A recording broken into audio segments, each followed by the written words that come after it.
Today is the Global Climate Strike Action Day, and we wanted to honour it here at Blackhill Club Community Garden because the site that we're sitting on now basically was a direct response to an urge to try and do something locally and within our own community to have a direct impact on the contributing factors towards climate change and protecting our local environment.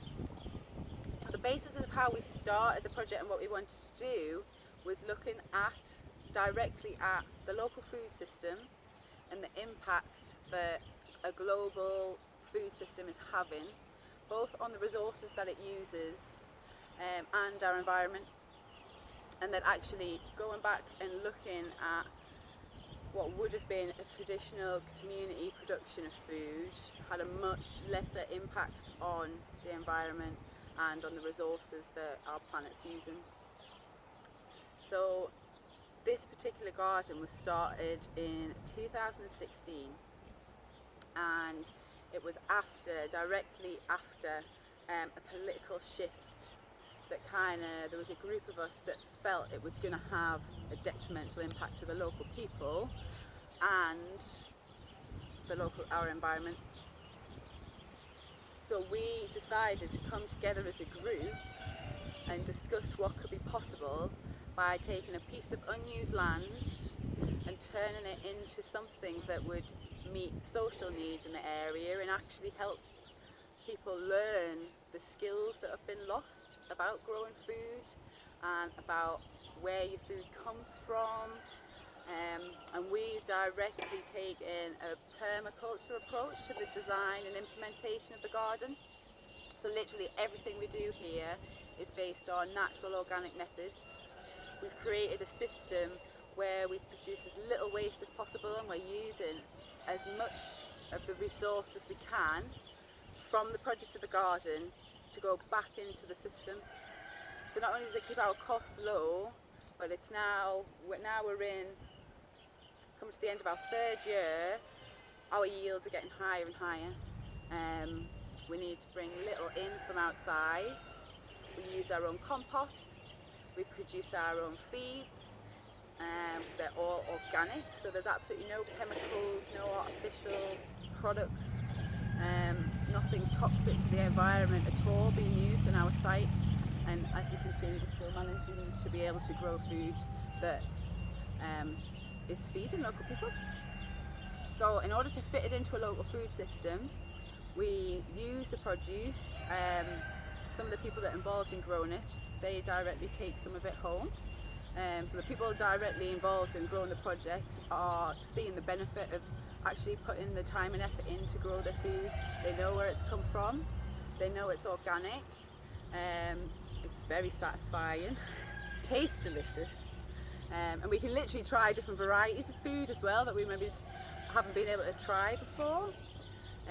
We also, because sometimes we have such a surplus, we're able to then donate that food to the local lunch club who feed local elderly people who might be looking for friendship and a low-cost meal. We give food to the local community meal that offers food free of charge to people, so again people can come together and eat food. We also sometimes, if we can, donate to the local community fridge project, so that literally we're making the best use of all the food that we produce. Looking around at the garden today, we've got so many facilities and we've got so much growing space, it's quite hard to just kind of realise where we came from, which was literally this whole space here was just grass. There was no edge, it just went onto the road pavement there.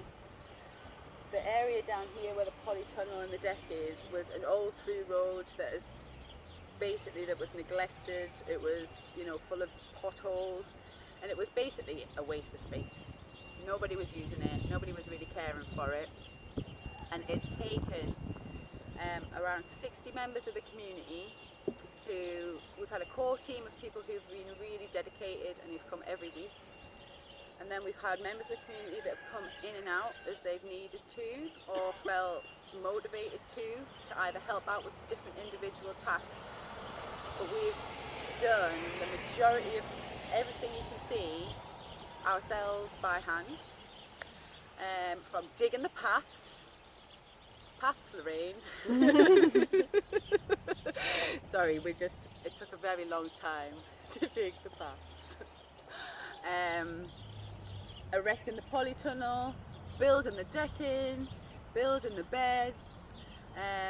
We use no dig methods as well, so we've had to do a bit of trial and error and experimentation on the way, which has just helped us all learn so much.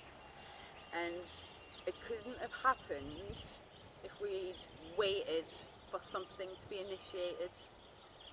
It was initiated, it was put into practice by members of the community who were willing to turn up, who wanted to contribute something, who saw the vision of what we could achieve if we just put in a little bit of time and effort every week and make whatever changes that we can make. Sometimes it was very difficult. Sometimes we had a lot of fun. We've had some free suntans. I should talk about that with the effects of our global climate system causing holes in the ozone layer and the damage it can cause to your skin. Wear sunscreen. But yeah, it's literally been a project that has allowed for people who wanted to come in for different reasons. So some people come in for the activism side of it, that it's a peaceful but obviously impactful way of making a direct action towards your community that's benefiting the local people and the local environment. So you can literally see the impact we've had, you can see what difference all our work and effort has made, and it's not just an idea, or it's not just something that affects somebody that I don't know, or we're not waiting for policies to be written before something changes. That's one of the things that I really I've got out of the project, that we've made this happen. You know, we didn't sit around and wait, we'll get permission for the council to give us a bit of land to do it. We just spoke to the local community, the local business. It's connected to Blackhill Club, which is a long established business, and they own the land here. So we were able to work with them and say, look, you're not using this land, can we make a vision and a space for the community to use for this reason? And they've allowed us to do that, so we're very grateful that we've been able to use the space. But it wasn't something that was suggested by, a bureaucratic room full of people that's going to benefit you. It's something that we have chosen to do and took the initiative to make a reality by becoming a community. And just the power and the strength in that is just personally what motivates me to carry on doing it. Apart from the fact that it produces yields and it looks great now, and people have lots of other benefits of it, that they can come and enjoy a bit of peace and quiet, or a bit of outdoor space, or learn new skills.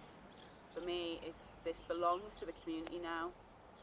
It's not something that another bit of land or another bit of space that you just walk past and think that's not mine. It belongs to everybody who's put the effort into making it happen, and it's directly going to impact the future of this local community. So fitting that into the global climate change strike is that by producing food right here, by eating it within our own community and sharing it within our own community, we are saving, I don't even know how many tons of carbon footprint. We are protecting this bit of land from any toxic influence and chemicals. Nothing goes to waste. Just the impact that food waste has had on our societies, and I mean that globally and locally, is absolutely astronomical. Actually 25% of the food produced in the world is just produced to go in the bin. And when you consider that, that's 25% of the population of people working in food production are completely doing it to waste their time. And I just want to let that sink in for a minute, because can you imagine going to work, you know, working long, hard hours, especially in food production on farms, you know, especially in some third world countries, we're talking very close to slave labour, putting all that, your energy, your entire annual working life for it just to go in the bin. And not only that, it's then shipped around the globe using millions of tons of fossil fuel energy before it reaches the bin. And just like locally, like on a scale what we've seen here, you know, you've got one aspect of people who are living in food poverty and can't afford to eat the kind of food that is better for their health that they would like to eat, and yet there's luxury items that are being overproduced that are going straight in the bin. So projects like this, although they may seem small and local, they actually bridge like a huge gap. We produce no waste. We are not adding any carbon footprint to the environment, and we're creating no toxic byproduct from that. And everybody involved in the system, if they need food, can access it. And by creating smaller, local, organic food systems, it could potentially change our global society.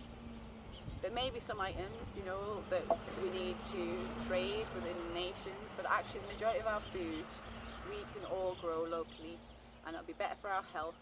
It's going to taste better, and it's going to support our local economies. It's going to build skills in your area, skills that will last generation after generation, and not just something that's going to meet a need for the next few years. As humans, we need to learn how to provide for ourselves. We create this interdependent system,